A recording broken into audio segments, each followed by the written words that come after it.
tonight for however long. I guess he will. He'll, however long you want him to stay.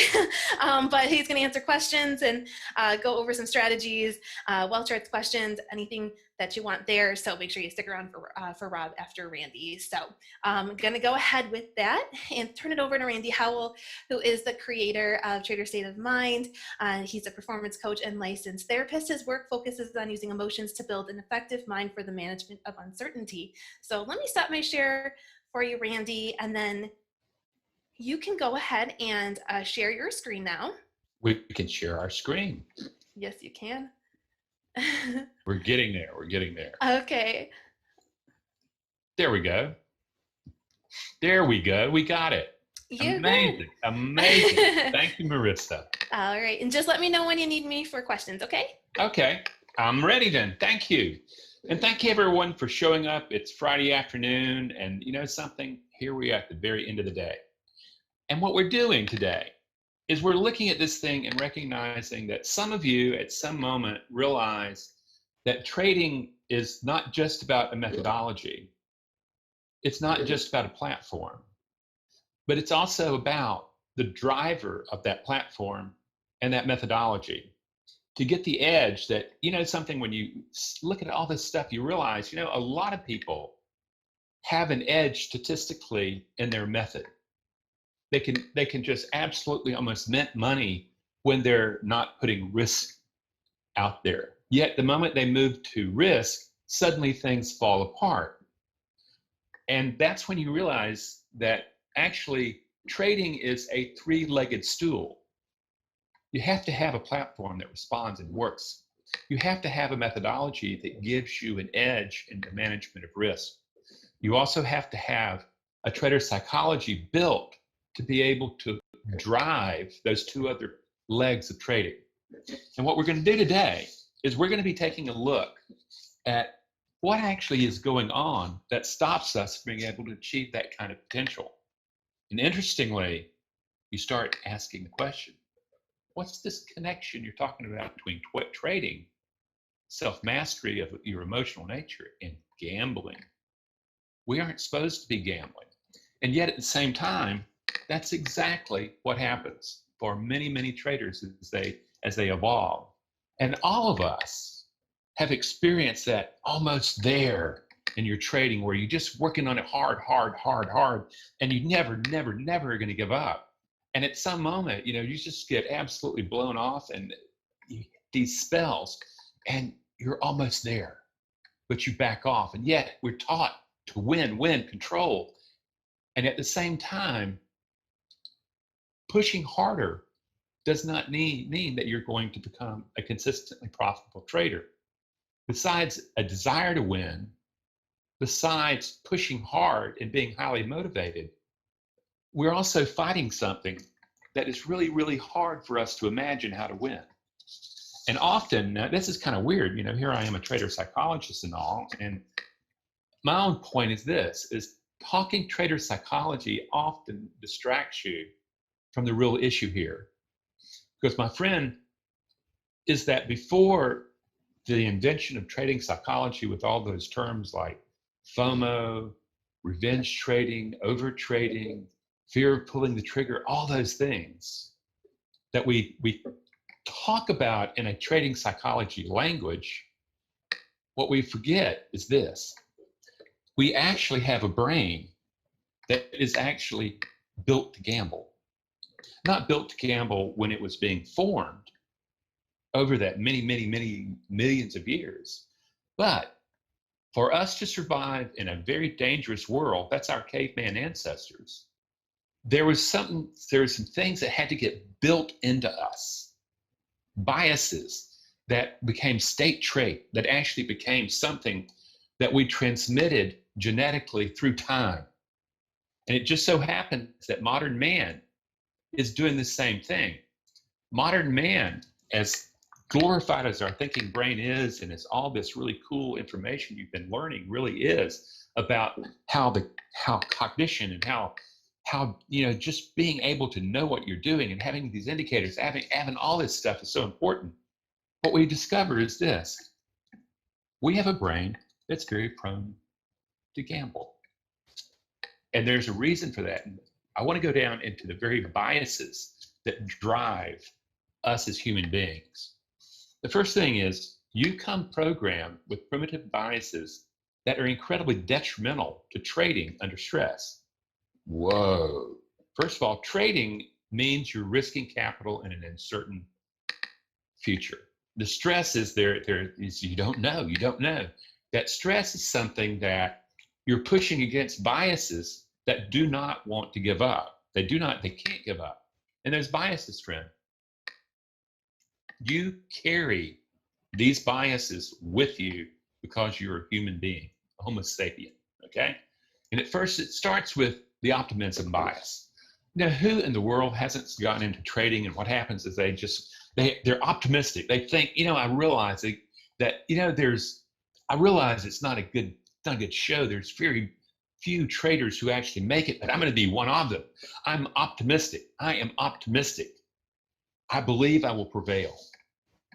That's what gets a lot of people into trading. They have the optimism and they say, I'm just so close, I can do this. I'm just going to work harder. I'm going to work smarter. We'll talk about that a little later. Then there's also the control bias. We human beings are built to try to control the environment in which we are embedded. That control for you shows up wanting to control the outcomes. It's literally going, I want to win 70%. A lot of traders that are only winning 35, 40% are profitable traders. And what they realize is they begin to realize that control bias of wanting to be right, of literally trying to control and make the market behave, is working against them, but they don't see it when they're trading.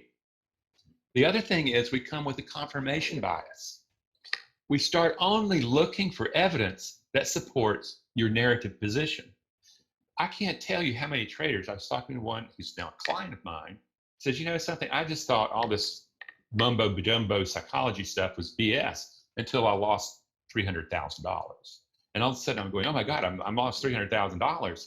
And all of a sudden he realizes that, oh my gosh, something, I was only looking for evidence that supported my ideas about what produced trading success. He kept with that. He was very firmly on it, and he didn't see literally what the trading account was telling him about the beliefs he was projecting onto the markets. Because ultimately, that's what your trading account measures, the effectiveness of the beliefs and biases that you're projecting onto the markets. This guy, it cost him $300,000 to recognize that, oh my God, there's something totally missing. I didn't see it. But just because you didn't see it doesn't mean it's not there. Cognitive dissonance, what does that really mean? That's really not being open to new ways of understanding. You're locked into a comfort zone of saying, this is the way it is. Like our friend here I was talking about that lost $300,000, is he had an idea about the way trading worked, and it did not include trading psychology. He didn't believe that Mary Ferry stuff was important to becoming a successful trader. Now, it just so happens that the trading account broke that bubble, okay? There's also, in neurobiology, we call it clawback bias. In trading, we would call it revenge trading. We have this belief that you can make up for prior losses, okay? And yet at the same time, what you realize is that you can get caught up into that. I'm going to stop trading as long when I make up and get back to where I was, and I'll stop for the day. And with that kind of bias, and you think of how rational that is. You're losing, but this bias is driving your trading and saying you can get it back, you can get it back, you can get it back. And my promise to you is the markets and the casino want you to have that belief. Then there's that chase instinct. How many times have you just sat there and go, look at that, it's getting away from me, I need to chase this, I'm going to go after it. No, it's not in my plan. No, it's not. But I can't let it get away. That's the chase instinct. And it's the bane of many a good alpha who has made a lot of money, been very powerful. And when he gets in trading, what he discovers is he can't make things happen. He can't by going after something he wants, the very thing that made him successful in business or someplace else, comes to actually blow him up. So there you go. It's interesting. And then scarcity thinking. In scarcity thinking, it's really rooted in a bias that has you believing that what you have will be taken care of you if you don't hold on to it. Yeah. So the thing is you're sitting there and you're going, wow. What I want you to understand, these are biases in your limbic brain, otherwise known as your emotional brain, otherwise known as the caveman brain. You come stock with these biases, and because they're in the limbic system, the emotional brain, they do not show up in your thinking brain. They do not show up in your ability to observe and actually go, wow, look at this. Because ultimately what you understand is this, is that all thinking comes forward out of emotion, and those emotions are partially grounded in these biases, these unexamined beliefs that are implicit. They're below conscious threshold of observation. Translated, you're sitting there and you're doing just fine, everything's fine, and suddenly you're winning, and all of a sudden you give it all back. That's your biases, because you've learned to chase. You're over trading. Or what happens is that you take a couple losses and then you really go crazy. That's the scarcity thinking. Say, no, now I can't do it. I have to. Okay, I've got some profit there. I better take it before it's taken away from me. Friends, these are the biases that you're going to have to learn to overcome in order to be able to get past the gambling instinct. That is part of your evolutionary psychology biases, okay?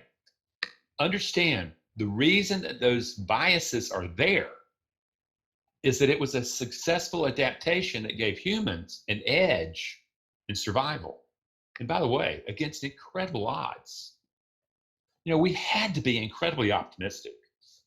We had to be able to see and push away bad things out of our mind and only focus on, getting that woolly mammoth. Okay? So we learned, as our caveman ancestors did, to have these irrationally, to believe that we could win the survival game. Whether or not it was true or not, don't know about that, but understand is that you can throw a bunch of facts against a belief, and as long as the belief's there and it's not examined, made explicit in neurobiology terms, rather than staying implicit, subconscious, is that the words and facts just bounce off the beliefs because the beliefs drive everything. They're on the limbic level, they're not on the thinking level. So you're getting there and you're going, wow, this is really incredible. So these biases we've been talking about are actually something called limbic learnings.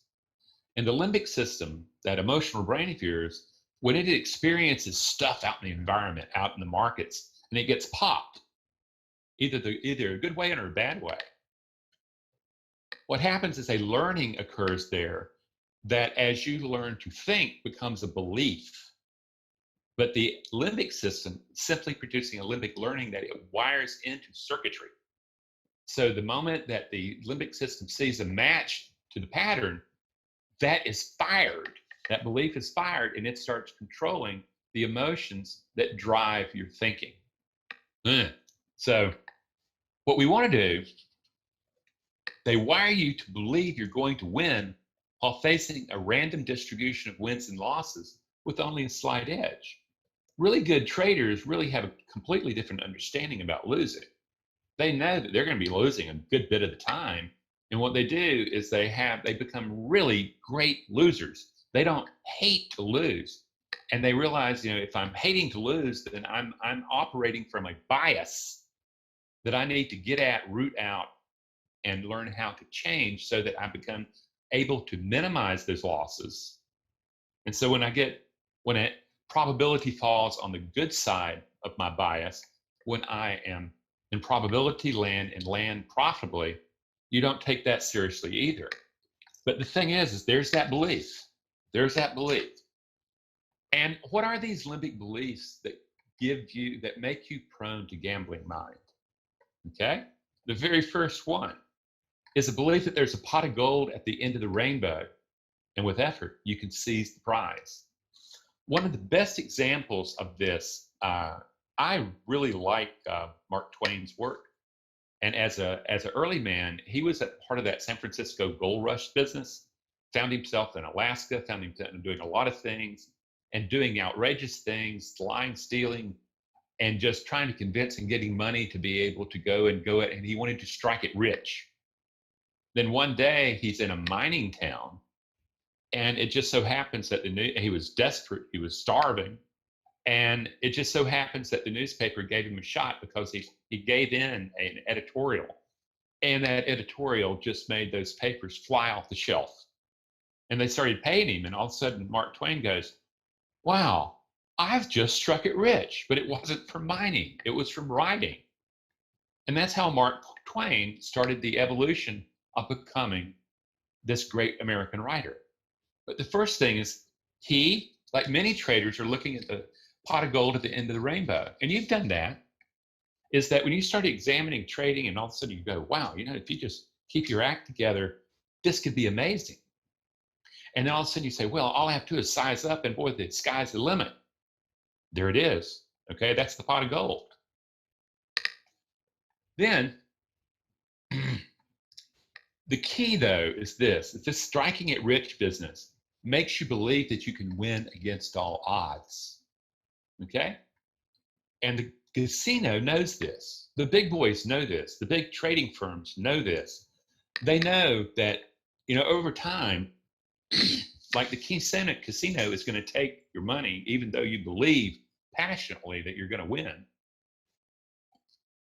And you discover finally that prosperity thinking doesn't work. The kind of probability thinking needed to build a psychology of trading does that. And then somebody gets lucky. When you start talking about trader psychology to traders, they want to say, well, yeah, how about these guys who just become really great traders? And I said, something, it's really great they won the genetics lottery. But something, I don't play the lottery because the likelihood of my winning all that money is so remote that I don't really deem it a reasonable way of investing my energy. Same thing here. Most of us are going to have what we call a typical emotional architecture. And these biases are going to remain there, and they're going to pop up whether or not you like it or not. The only question is, what are you going to do about it? And the gambler, by the way, believes he is going to win against all odds. The casino knows different. The casino knows that winning and losing is a random distribution in which they have the edge. As long as you have the optimism bias, that whole thing about believing you're going to win against all odds, if you sit down and play with them, they will eventually take your money. In the same way, if you're playing against a really good poker player, he's only winning 60% of the time, so you can actually win a few hands, and you can say, look at me, I can play against a world-class talent in poker. But if you play him or her over a period of a night, they're going to take your money. They have the odds in their favor. The second one, that you can control or you can predict outcome with the right stuff. All those indicators, all that stuff that gives you this edge, all those are algorithms, all that stuff. If I have that, I'm just going to suck in the money. There's a holy grail out there that when found can transform your trading. That's what people believe. And they, when I used to do large webinars, I would go and have a booth, and I was a magnetic repellent to people. The big expos. The thing is, the key is this, is that the Holy Grail is not out there. It's inside your mind. The thing is, you have to build that Holy Grail. It starts out as a rough diamond in the rough. You have to polish it. You have to cut it. You have to make it to do the whole thing right. So we've gotten this far, and then we go, whoa. The other thing is the casino does not want you giving up. They want you hooked into clawback mentality. They want you to find the trick, okay? They want you at least to invest in energy. And you believe just if you keep trying hard and getting more stuff, that you're going to beat someone who understands this is a random game and they know how to produce an edge over time. And they operate that way. Okay, that's the whole thing. And then number 3, believing that trading, winning, will make you happy. Happy is what is known as a transitory emotional experience. Remember, the United States is built on a concept of the pursuit of happiness. And Thomas Jefferson nailed it.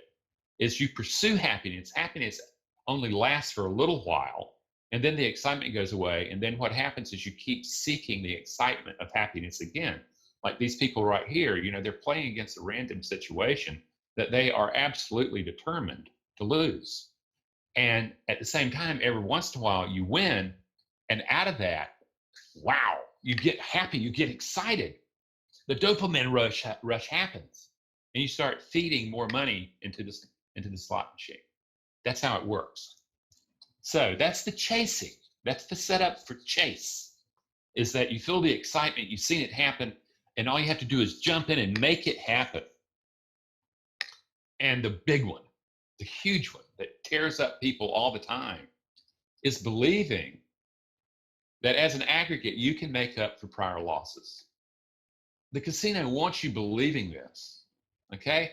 They know that if you continue to lose, you're just going to compound it. It's going to become a snowball that turns into just an absolute avalanche. And it wants you, and understand, in the old days, when our caveman ancestors were fighting really big odds, is that you had to claw back. You had to believe that you could get it back, you could take the loss back, or you lost your life. That's how deeply biased and how deeply integrated these are into the emotional brain that does not think. Emotions are about action. They produce action immediately in nanoseconds. For you to think about the action that you've already taken, it takes another quarter of a second for the input, the thinking data, to get into the sensory cortex and actually start thinking. Meanwhile, you've already got sucked into the drift of clawback, of revenge trading, trying to make up for those prior losses, when in fact, this is a random distribution, friends. It's not going to work that way. So, it's not primarily a psychological problem we're talking about here. That's the major thing. Does psychology get involved? Yeah, it's called evolutionary psychology. But a lot of the basis of this is actually your biology being exposed to stuff in the environment and it adapting you, and being able to find something that works as an adaptation at one moment in time, wiring it so that it becomes circuit, and then hot wiring it so that it triggers without thought. It triggers without awareness. It's immediate. And that's the gambling instinct, friends. It's rooted in these biases I was talking about. And what you see it as is you're getting sucked into certain situations that we've just talked about. It's not going to be beaten. There will always be the possibility that it can flare up. It has to be mastered. And this is where emotional intelligence comes in. What you discover is that only about 10% at best of the decisions that you make are cognitive, thinking brain in origin. We would like to think that what we're doing is we have these set of rules, and we're going to be sitting here and we know that it's uncertainty, and we're going to be watching these things, and we're going to make sure that we hit these levels, we do this, we do that, and that way at this particular moment in time, when we hit these points in a rational way, then we're going to act. It doesn't happen that way. The emotional brain has already fired that EQ thing, okay? And it is already driving the way you think. It absolutely, without you noticing, it takes over the thinking of the mind. And what you discover is that there is another bias I haven't really talked about. It's called motivated reasoning. You think you're a reasonable person. You're not. You're a rationalizing person. And what that thinking brain is doing with all that reason is literally creating alibis to support what the emotional brain and its biases, assumptions, and beliefs has already decided. That's why you think, well, it just made sense while I was doing it, but after it's all over with and the smoke clears, you go, what was I thinking? Of course it wasn't rational. It was never rational. And when reason did show up, when you got excited and the switch fired for fight, flight, aggression or avoidance showed up, and you started acting from that and rationalizing from that. That's what's happening. So, the gambling instinct, or the gene, or what, if you'd like to call it that, is instinctual. Okay, it's not happening on the level of thought. It's happening as a gut instinct. And it was there long before there was thinking. Your thinking brain, what's known as the cerebral cortex, is actually a tumor that grew out of your emotional brain. And the emotional brain has lots of wiring going into the thinking brain, but there is very little wiring, communication, coming back from the thinking brain into the emotional brain. And your emotional brain that you brought to trading was built for short-term survival in a very dangerous world. The deal is there are no lions, tigers, and bears left anymore. There were 12,000 years ago, there were still saber-toothed cats around. It is not built for probability thinking. You literally are trying to force a round hole into a square with a square peg. And you kept running into the bias, and of course you don't see it. It's on an instinctual level, and you haven't learned how to see the instincts that drive your trading decisions, much less other decisions in life. So now we've got this gambling gene, and what we want to do is say this. Well, knowing that you've tried your best, how do we develop a new partnership between the thinking brain, all that stuff that's taught? Every engineer thinks they're going to do really great because they can think very cleanly and unbiased and stuff like that. And they get into trading to discover, no, I can't.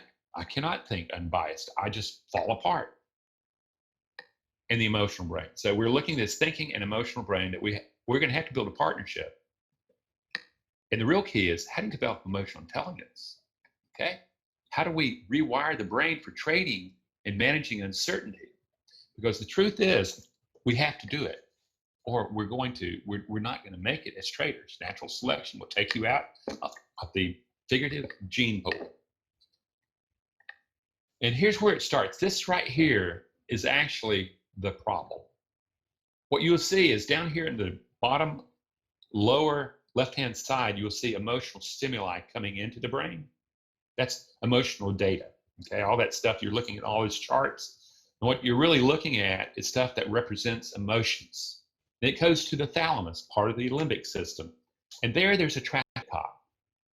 And what happens is that traffic cop, based on experience, based on limbic learning, is going to route that information, either the long route, the high road, into the neocortex, all that logic and all that reasoning that you want making decisions in trading, or it's going to route it the low road to the amygdala in fight flight because it thinks there's a biological threat there. And if you do not examine these limbic learnings, these limbic beliefs, and how do you do that? You notice they're there at your trading account. That's where you notice, because you are projecting your beliefs onto the markets, and you're getting a measurement of the effectiveness of those beliefs to extract capital out of the markets rather than give it back in that account. That's how you're telling. Then from there, it's easy to go in and say, well, what is this traffic cop doing? It's golly, it's sending a lot of stuff down the low road into the amygdala. That's why I lose my stuff. That's why I can't pull the trigger. That's why I start overtrading. That's why I start revenge trading. That's why, I just jump into way crazy. That's why I freeze. Okay? So this is the deal. You've got that going. And you go, wow, and out of that comes a response. You are not going to will yourself to beat the system. It is very primitive, and it can turn into an 800-pound gorilla really easy. But the deal is, this is what, if you're going to find success as a trader, one way or the other, you're going to have to get to that traffic cop and retrain him so that he redirects stuff and is able to calm the traffic snarling down. And the first step, at least the way we teach it, is you learn to regulate the triggering and the arousal of an emotion. It's called diaphragmatic breathing, or I call it bellows breathing. The Hindu yogas call it pranayama. And ultimately, what you discover is that emotions are biological. They are not psychological. They take over your psychology. All thinking is emotional state dependent. And it just so happens, because emotions are biological, there is a signature that every emotion has that includes both the way you breathe and the tension in your body, heart rate, and blood pressure. There's a lot of things, but the way we're looking at it here is if you're doing diaphragmatic breathing, bellows breathing, you're breathing in such a way that supports a calm state of mind. If you're only using the top part of the lungs, what you're doing is you're using a way of breathing that accelerates fear or anger. If you take a look Monday morning or whenever you do trade next, if you take a look at yourself in a mirror as you trade, you're going to see something really frightening.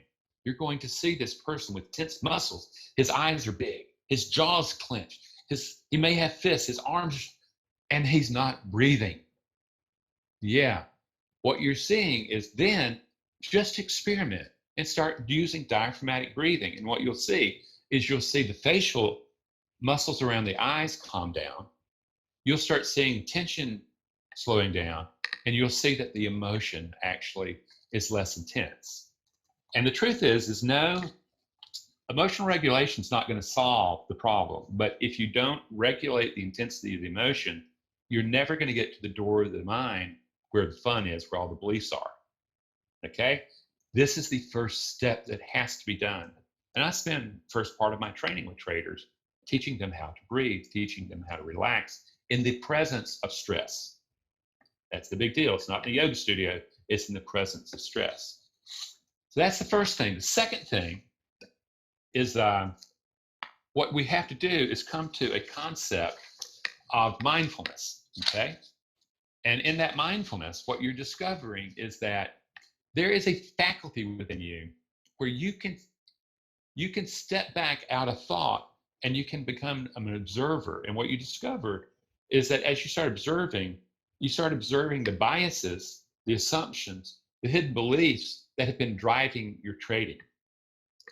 And fortunately, these hidden beliefs just absolutely blow you apart because you fuse to them. Kind of like the observation is that you're just kind of mindless to them, and therefore they have you're just drifting in a sea of current that you don't know how to navigate. And through mindfulness, you learn that this thing called me, I, is simply one organization of potential. And it becomes the self, the observer fuses to it, and you wouldn't know that you wouldn't know there's just not a me, and of course there's no observer, but there is. All of us have experienced the observer, and it's a matter of learning how to do it. And once you develop the ability to observe, or mindfulness, that's when the fun begins. Because the very next thing is a concept that I use, and on the level of the brain I consider to be a community of rival emotional programs that are duking it out for control of the way the organism interacts with the environment, with the way you interact with the markets. On the level of mind, that community of rival programs is given voice. And suddenly there's a committee of the mind. And you will have noticed this committee of the mind is that, have you ever noticed when you're just walking down the street, when you're doing like this, there's a commentary going on inside your mind. Blah, blah, blah, blah, blah, blah, blah. It's hard to stop. And then if you ever get into a moment where you make a mistake and you start beating yourself up, you recognize there's a dialogue going on there. You might be trying to defend yourself, but there is this criticism with very judgmental voice also there. There's also a very tempting voice that sits and urges you to get in, to chase. And there's this other part of the self that really wants to prove himself, really wants to make that money, even though you darn well know that you can't make money. What you can do, that's out of your control of whether or not you win or lose. But what is in your control is the mind that you bring to the performance in the moment. And all of a sudden you discover is that as you awaken the observer, you begin to notice that the committee of the mind has been in a mutiny, and you're just waking up as the CEO of this or the chairman of the board and recognizing I've got a problem, and boy, and I have got some competition. I need to start taking control of my mind. This is when you go, whoa, I'm not crazy. I'm not crazy because I have voices in my mind. I'm crazy if I don't notice the voices in my mind and what they're attempting to do. This is when self-mastery really starts. The third step, you become aware of the inner critic and the adapted voice. This is something where you know the inner critic. If you've ever beaten yourself up and there's that harsh, critical, judgmental voice, you know it. If you've ever experienced that one that says, get in, get in, get in, you know the inner critic. That adapted voice is the part that you experience as fear or aggression. It's learned to get angry if the market takes money and you're going to get it back. Or it learns to be scared at trade entry because it could be, you could lose. And oh my God, understand, to the limbic system, that's biological threat. It doesn't understand psychological discomfort. It doesn't understand stress. It understands biological threat. The truth is we all have internal struggles. Learning to discern this organization of the self or this committee of the mind really diffuses it, and it allows you as an observer to begin to reorganize that mind in a way that is much more effective. And then once you discover that, there you go. Once you discover that comes step 4. You begin to develop these aspects of an empowered self. Basically what happens is that you'll discover that this adapted self that I call orphan and the inner critic have been running the show in the committee of the mind, and that's why you're having problems. Today, I'm working with a guy who finally got consistently profitable, and he says, I've got it. And he became what I call overconfident or euphoric, and then he had some really bad days. And our whole session today was talking about vigilance, about you don't have it. What you have is you have a process that allows you to get into a mind that trades from probability. But the grooves of the survival instinct mind is like the Grand Canyon. It's there. You have to develop these elements, and these elements are pretty simple. On a emotional program level, they're discipline, the ability to maintain order under pressure, courage, the ability to turn and face your fears, self-soothing or self-compassion, and impartiality, clear thinking under pressure. Those are the emotional programs. Now, when you add symbolic representation to it, which is something the brain does, and I call those archetypes, suddenly that discipline becomes ruler, that courage becomes warrior, that self-soothing becomes caregiver, and the impartiality becomes sage. These are different voices or neurobiology spheres of influence within the structural brain. And you begin to realize that, something, these are just as accessible to pull up into the committee of the mind as the ones that I inherited from history, from my parents and their parents and their parents, all the way back into my evolutionary psychology. So that's what we're attempting to do, is we want that. We develop them, but then we do something more powerful. You train the organization, this committee of the self, for acting in the presence of stress. And I'm using, it's a shame, man. Tom Brady is no longer with the Patriots. The thing is that a couple years ago, the Patriots and the Falcons are in Super Bowl, and the Falcons are up 28 points mid in the third quarter.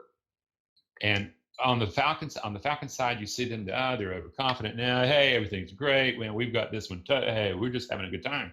Meanwhile, the coaches on the other side with the Patriots, they're not yelling and screaming at their players. They're going up to every one of them and say, just do your job. Do your job. They're calling them forward. They're calling their heroic nature forward. And they're blessed to have a guy like Tom Brady, who best guy under pressure. Joe Montana is the only guy I know that even touches him, okay? So you're getting it, you're going, wow, what I need to do is I need to train these guys so that this is what shows up when I experience uncertainty.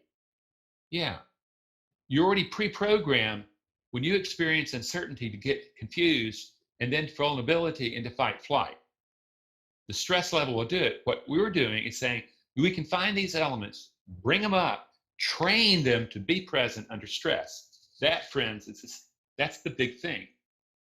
And it's trainable, friends. You're looking at a cougar. This cougar looks like he's asleep, and you go, why in the world would that cougar be on an electrical line? That cougar's not asleep. He's perched. He is waiting for the deer to walk into his setup. He's incredibly patient. He has the discipline to stay there for a long time. He has the courage to sit there and go, you know something? When I leap from here, if I don't make the kill immediately, they break the neck of the deer. I'm not going to chase him because I can't win that battle very easily. I'm going to just simply calm myself down. I'm going to climb back up that pole. I'm going to sit and wait for the next one, because they're just like traders. This is, a lot of people use the cougar as the symbol for these elements, and I understand why. So the deal is this. The deal is this.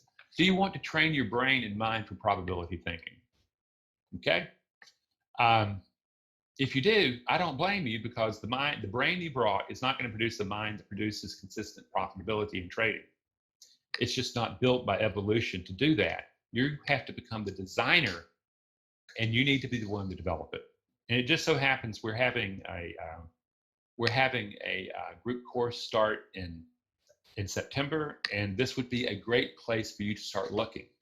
Or it could be that you might want to be considering working individually, and that's the individual course.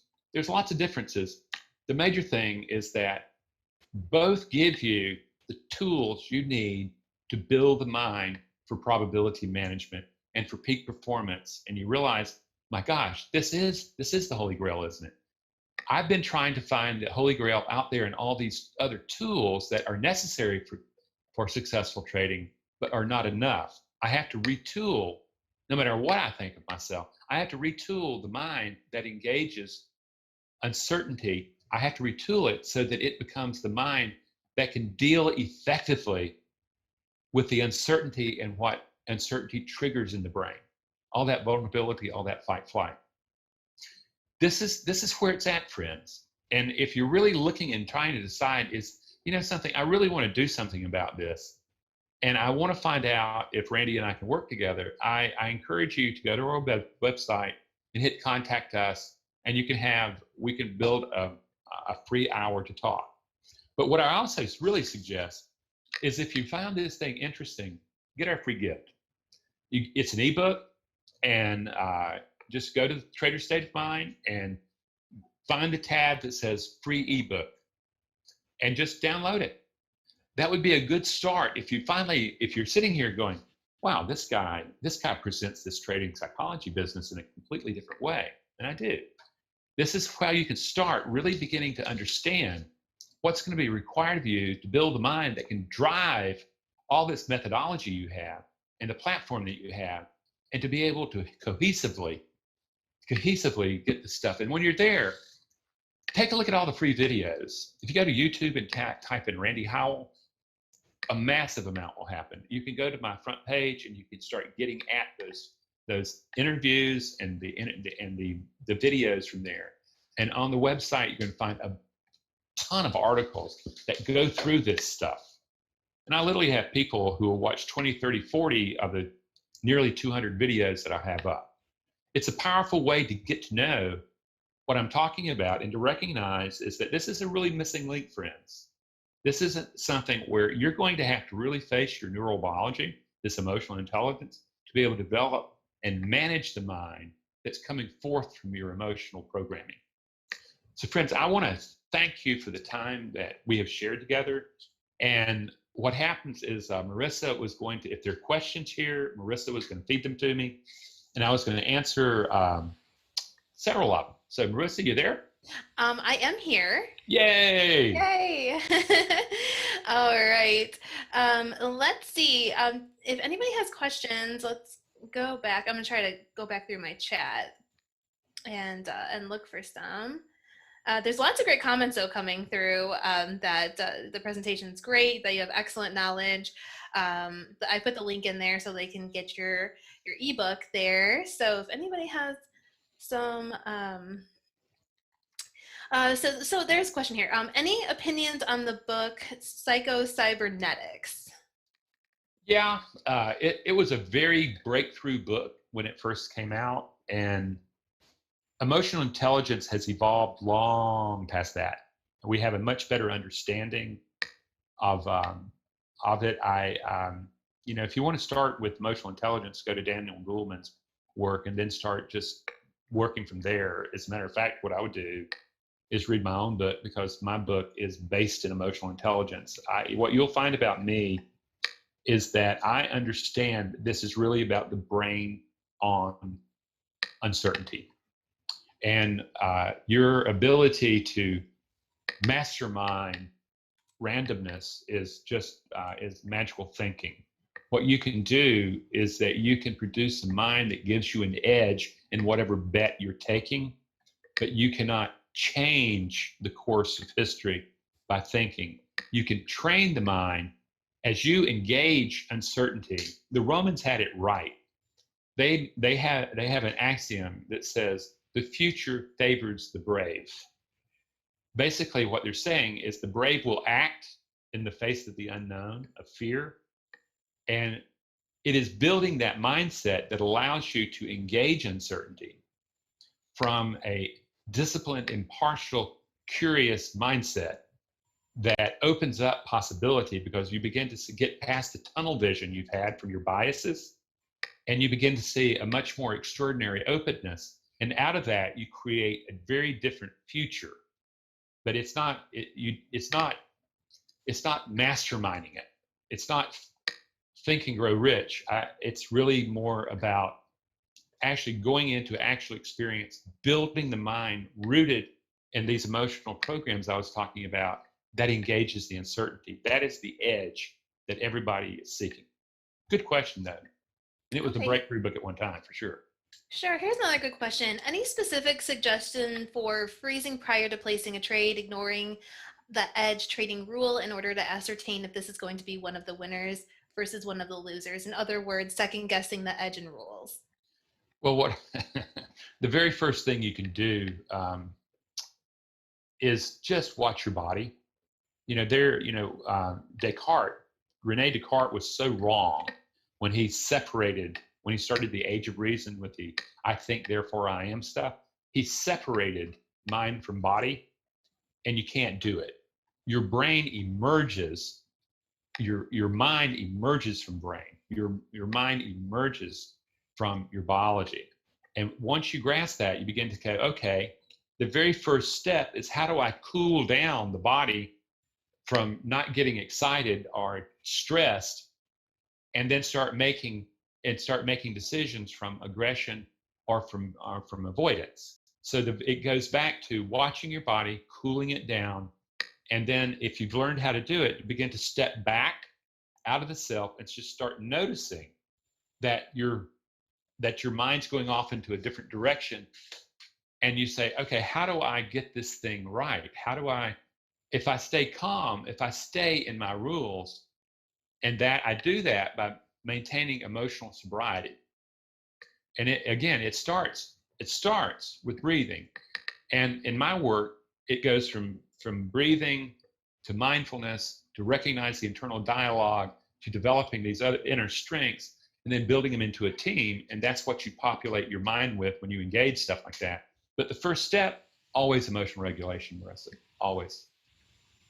All right. Someone was asking what the cost of your course is in September. It's $11.95 for the whole package, or $239 every 2 weeks for 5 weeks.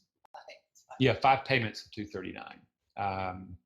And what happens is that something that I encourage people to do is that the group course hits the road just at a gallop. Don't expect that you're just going to show up, okay, I can do a few minutes before, because I will have expected you to have spent 2 weeks to a month training yourself on emotional regulation before the start of the course. And people will get there, and I spend 30 minutes going over the emotional regulation section, and then I'm into mindfulness, and people find themselves overwhelmed.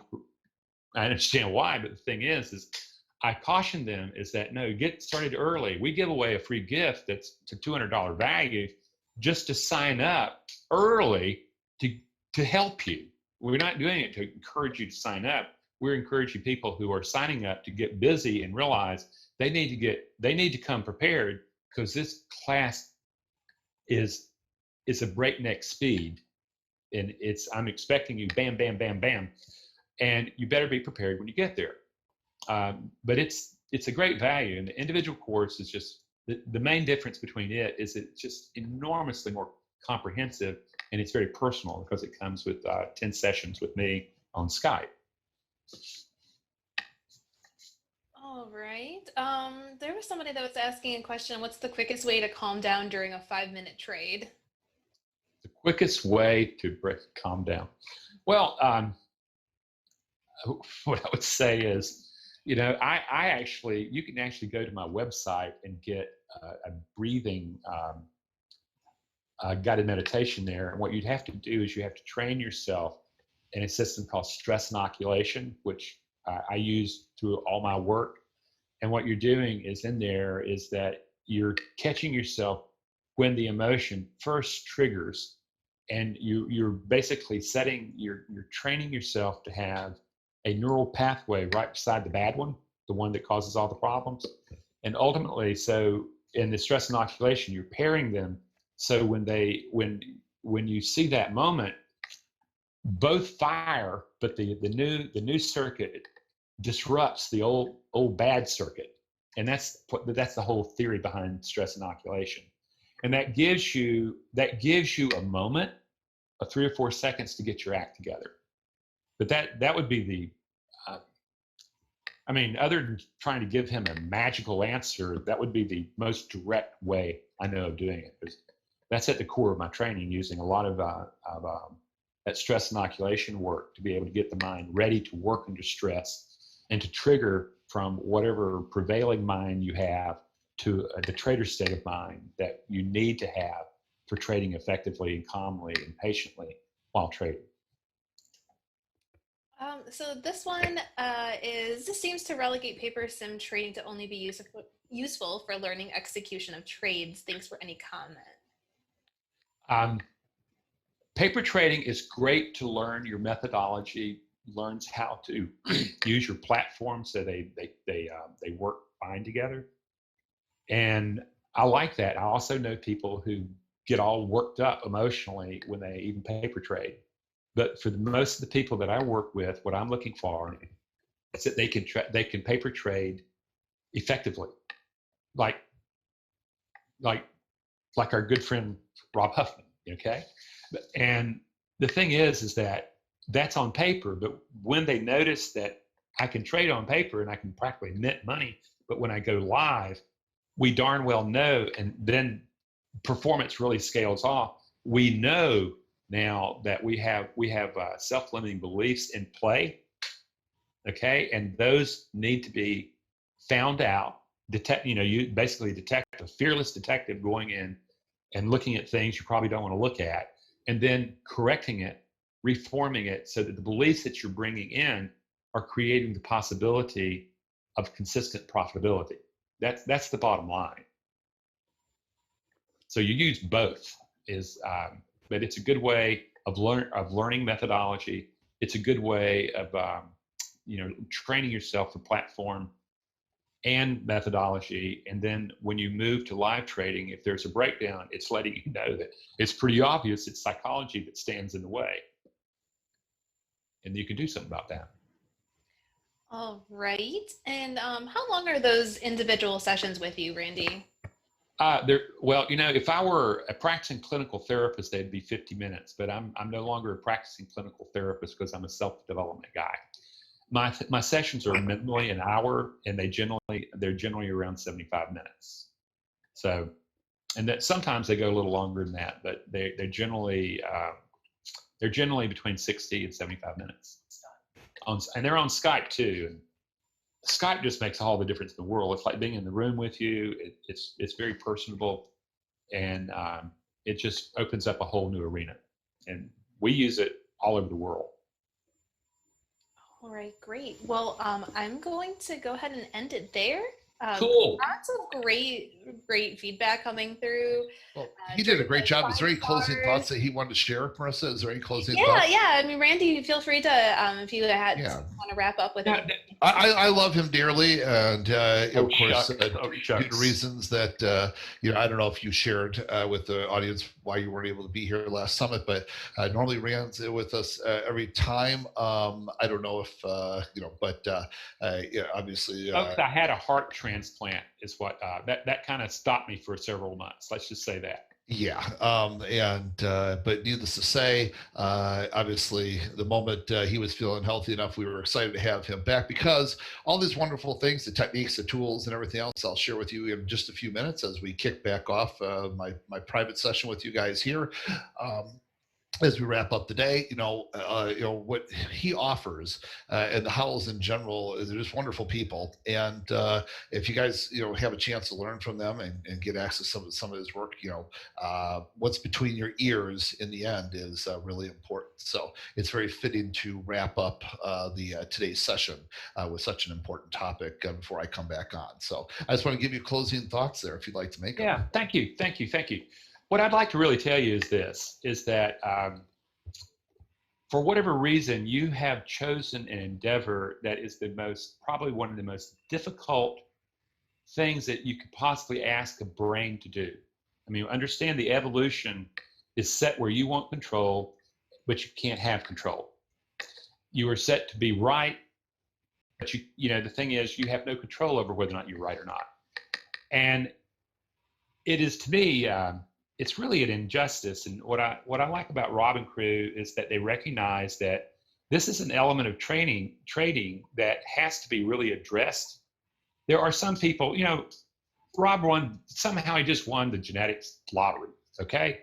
And I don't know about his history of where he started and how long it took him to find this way of the kind of incredibly successful trader that he is today. But very few people are going to do that. And practically everybody knows the general idea that the vast majority of traders lose. And it's not your fault. You just don't have a brain that is built to do what you're asking it to do. At the same time, it can, in fact, be built. And it's not that hard. It takes work, but it's not that hard.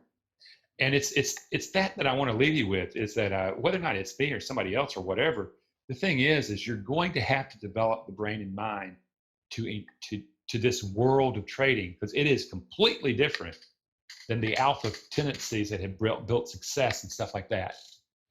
So, at any rate, what I'd like to do is we see it happen all the time, and we see that people finally get their act together, and they say, "I had no idea if this can really be done. It really can."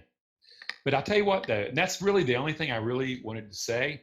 Meanwhile, I'm a big, when I was a kid, I was a big Roy Rogers fan. And their sign off, I won't sing it because, boy, we do not want that. But happy trails to you until we meet again. And what that really means is, may you have success in your life. May you have success in trading. And if you take failure as a lesson to be learned to build success, then take failure and learn from it rather than trying to cover it up, friends. I really mean that. This is all about self-mastery. And in trading, it requires emotional self-mastery, period. And with that, I thank you all. And we're going to go have a glass of wine. So there you go. Have a great evening. Lucky you, Randy. My best to Dolores. Well, in that case, this afternoon session has been canceled. Gang, I'll see you tomorrow morning. Sorry, Marissa, back to you. No, great, Randy. Yeah, you and Dolores go celebrate, and we'll talk soon. Thank you. Thanks, Randy. Bye, Dolores. Bye. All right, I'm gonna go ahead and take it back, and then we're gonna get over to Rob. So let me take it back for the last time tonight. Go ahead, and so many people giving Randy 5 stars.